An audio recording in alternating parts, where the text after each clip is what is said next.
Fincila uummataa Itoophiyaa keessa tureen bara 2018 dhaaba siyaasaa yeroo sana biyya bulchaa ture keessatti jijjiiramni taasifamuun Dr. Abiy Ahmed gara aangoo ministeera muummeetti dhufan.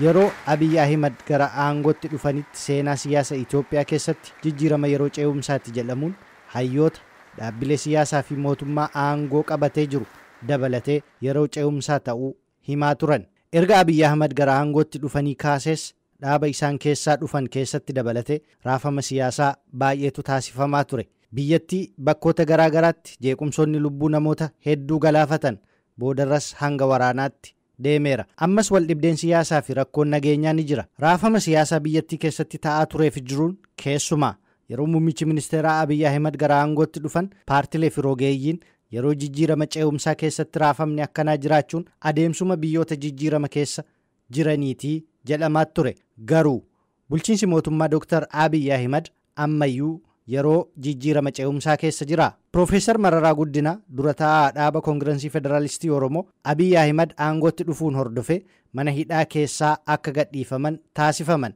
Yeroo sanatti siyaasni Itoophiyaa daandii qaxxaamuraarra jira jedhanii ture. Amma hoo siyaasni Itoophiyaa daandii isa akkamiirra jira jechuun gaaffii dhiyaateefiif yennaa deebisan akkas jechuun eegalu. Daandii qaxxaamurte yoo hin gara fooyyee qabutti qaxxaamurtaa yoo hin gara badiitti qaxxaamurtaa garuma badiitti deemaa jira. Warfaan ammoo qaxxaamurree finneessa jedhu sana xinnoo hin hafa. Mootummaa tokkotti madaaltu waan sadii gurguddaan waan sadiidha. Tokko nagaan uumameera isa jedhudha. Nagaan biyya sanatti uumamuu hin dandeenyeera. Waggaa 5 darbe kuni sabni sun isa durii caala yeroo nagaan dhabee namni miiliyoonii tokko dhumedha. Ammas dhumaa jirudha.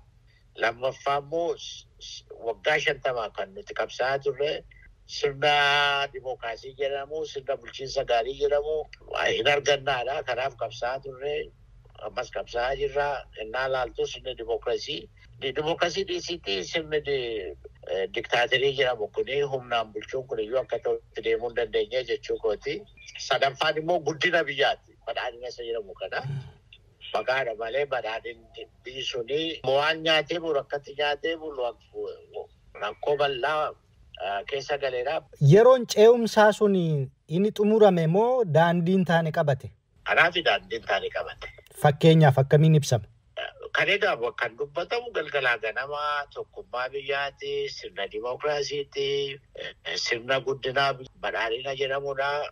Amma kun hundisaa irra jireessa isaa otoo hin taane harki guddaan caalmaan isaa abjuudha. Abjuu duwwaadha malee tokkummaan lafatti mul'ataa jiru hin jiru. Biyyi suni seenaa biyya sanaa akka adda ta'etti ammoonatti karaan beekamnani tokkummaan biyyaa laafaa jira. Sabni walitti bu'aa jira. Abjuun nagaa jedhamu sun abjuu ta'ee tafe. Obbo Battee Urgeessaa qondaala paartii adda bilisummaa Oromooti. Yeroo dhuma sanayyuu mootummaa gara aangootti dhufeen kan yeroo jijjiirama ce'umsaati jedhanii seenessuun dogoggora ture jedhanii sababa isaas ennaa ibsan akkas jedhu. Kan ta'e warruma rakkoo uumaa ture waggoota 27 fi sanaa oliif aangoorra turanii qaama rakkoo turantu isaanumti immoo fincila uummataa kanaan dhiibamanii jijjiirama of keessatti goona jedhanii as bahanii. Sanammoo uummannis abdatee qaamonni adda addaatis abdatee isaanumti nu ceesisu akkaataa jiruun fudhatanii haala sanatti seename. Tasantu dogoggora jalqabarraa. Qaamni rakkoo biyyattii ture aangoo afaan isaa qofa jijjiirrachuudhaan aangoo qabatee itti fufee inni sun hanga har'aatitti madda rakkoo ta'ee itti fufee jira. Madda jeequmsaa ta'ee itti fufee jira. Biyyattiin sirnatti yoo deebite rakkoon kun hundumtuu waan gaafatamuuf uummanni waan gaafatuuf filannoon haqa qabeessis akka hin geggeeffamne gaafin sirnaa akka hin kaane iddoo adda addaatti jeequmsa harka caalu sirnichumti tolchee bocee uumuudhaan biyya rakkoo keessa tursuudhaan bulchuu imaammate fakkaata. Amma Itoophiyaan daandii isa kam qabatteetti jechuutii dandeenya? jalqaba yaaddoon namoota baay'ee biraa keessumattuu Oromoo biraa illee ka'u Itoophiyaan diigamuuf taati Itoophiyaan kun akka hin diigamne kanaaf sana godhuu qabna ilaalchi jedhu rakkoodha. Maddi rakkoo biyya kanaa impaayera kanaa gaafa dhalattee kaatee kana. Wareegama kamiinuu biyya tana tursiisuu qabna impaayera tana akka taatetti tursiisuu qabna kan jedhuun sabni baay'een dhumee jira. Kan ta'uu qabu biyyi fedhii walootiin utubamti. Hawaasni tokko waliin jiraachuu gaafa barbaade hawaasa politikaa tokko ijaarrachuu yoo barbaadeef yoo dantaatti qabaate qofa waliin jiraata. So waliif jiraachuuf jecha yookaan sabaaf sablammoota Itoophiyaa kana walitti cafaqanii jiraachisuuf jecha isa dubbii hangafaa godhatamee lolli biyya kana keessatti deemu hundi dhaabbachuu qabu. Kanaaf biyyi tuni yoo nagaa argattee ollooma gaarii yookaan immoo biyyooma gaarii waliin jiraachuu kan dandeessu ta'e inni sun fedhii uummataatiif dhiyaachuu qaba. Kanatu lola kana dhaabuu danda'a.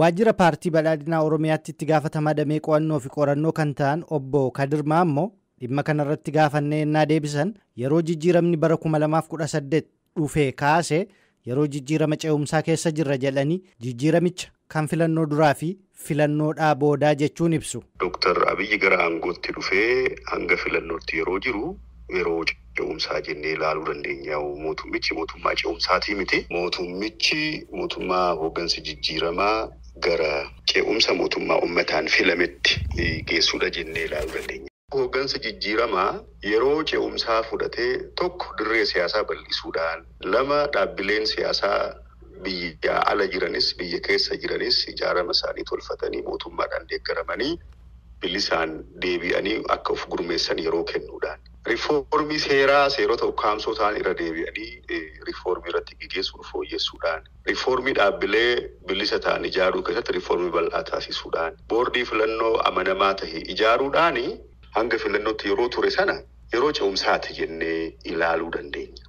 Biyyi kuni hanga sirna dimokiraatawaa ijaaruudhaaf hawaasa bu'uura sirna dimokiraasii ta'u sababaawaa ta'e qabaannee sirna dimokiraatii keenya ititutti yeroo jiru akkuma ce'umsaatti fudhatamuu danda'a. Galmi keenya deemee dimokiraasii waan ta'eef.